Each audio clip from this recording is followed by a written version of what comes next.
So in this video, we're going to go through the entire spreadsheet example using our respective software. So we'll be jumping between this screen and our software and how to implement it. So just recall, our spreadsheet example was focused on a law firm trying to determine which of four spreadsheets would be best for their secretarial pool. Learning time depended on the individual secretary and the type of task. So again, that's our two blocking factors, secretary and our task. And our response is learning time, and our treatment factor is the spreadsheet A, B, C, and D. So in this example, we have T equal to 4, so our number of experimental units is 16. It is not T cubed because when we look here, we can see that we have 16, it's squared, 4 here, 4 here.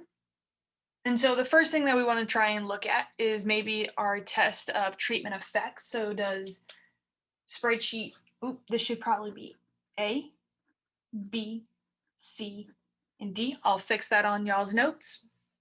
So do these treatments, are they the same or do they differ? And we're going to get this Anova table. So let's jump over to our software to see how we calculate that.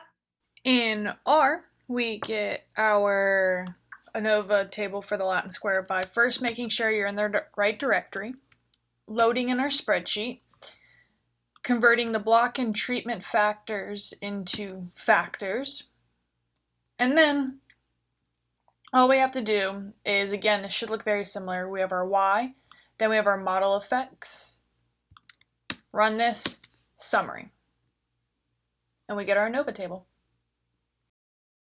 So notice that we have a p-value of 0.0117. So we're going to reject the null where we're using an alpha of 0.005. And we're going to conclude that there are significant differences in the means of completion time for these four spreadsheets. Additionally, what we can also do is, if a priority to doing your design, you had a thought of a specific contrast you want to look at, we can also do treatment contrasts for the Latin square. So let's look at that. So this should all look very, very similar to what we've seen before as contrasts. We have our L, which is our population contrast.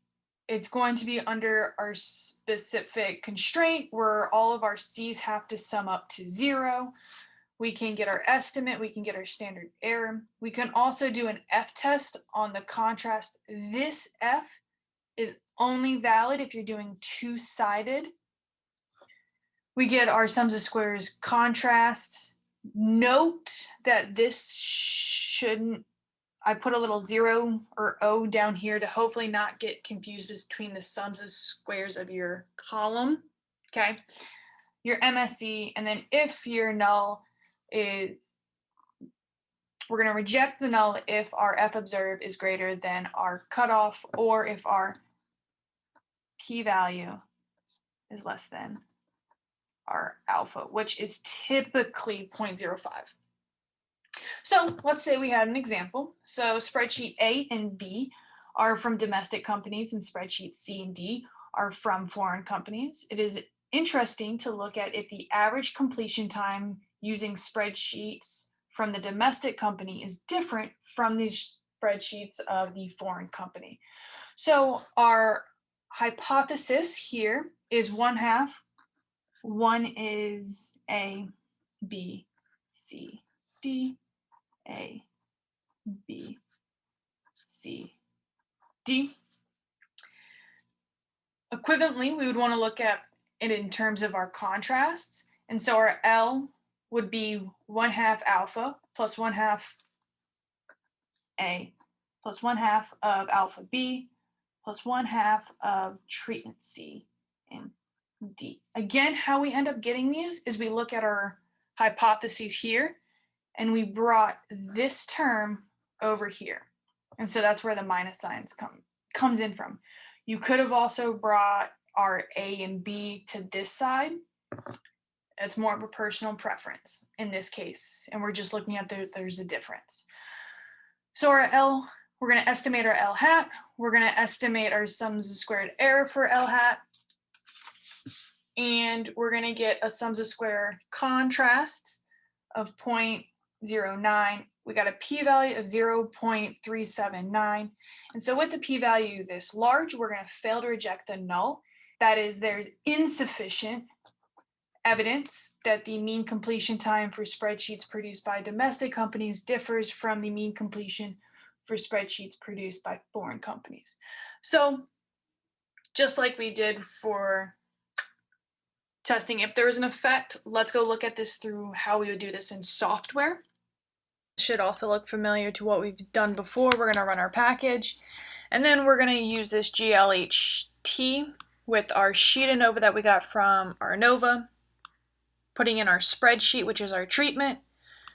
0.05, 0.05 positives relate to the AB. Here's the CD. We're going to run it, and we're going to run our summary, and we're going to get the same thing that we would see in JUMP or in our notes. The last thing we want to look at and just mention is that you can also do maybe Fisher's LSD or Tukey's. We've done a lot of Tukey's up to this point, so I want to kind of bring back that there is another method other than just doing Tukey's. And so we can do Fisher's least significant difference comparison, which we have here.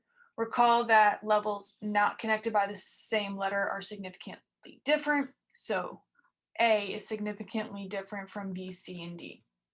To get the Fisher's multiple comparison in R, it's a little bit weird where you have to run the Tukey's first, and then when we do the summary, you have to add this extra test equals adjust none, and you will get our Fisher's, and this will also look like our notes.